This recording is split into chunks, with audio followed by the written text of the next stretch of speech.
Bere errepatzera doa sarre, eta orduan azten da raiderra. Kaixo, nire gaina naiz, eta Galdakaon gaude, Galdakaon grabatuko den proiektu bat egiten. Proiektu hau geretik sortuan baitan egingo den laburmetrai bat izango da. Komedia surrealista bat grabatuko dugu, erlojupekoa deitzen dena.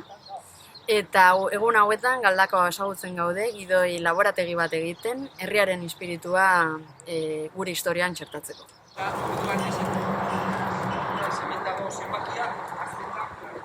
Laburmetraia osatzeko, Galdakao ostarrekin gidoi laborategi bat egiten gaude, herriko historiak ezagutzeko eta elkarrekin ideiak osatzen joateko.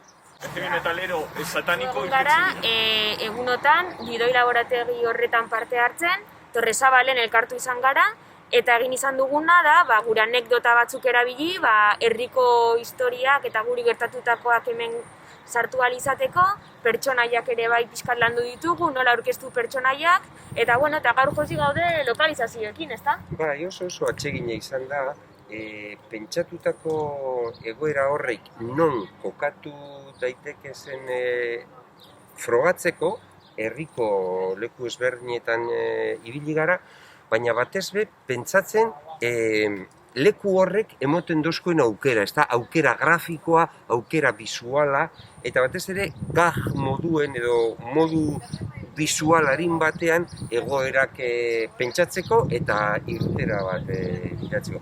Ni oso gustora egon naiz, Amaia. Bai, ni momentuz erabaia zer irtetzen den guztienetatik, oraindik amaitu behar dago, eta... Biharko agazia borobiltzen dugun, eta gero gure sormena eta gure...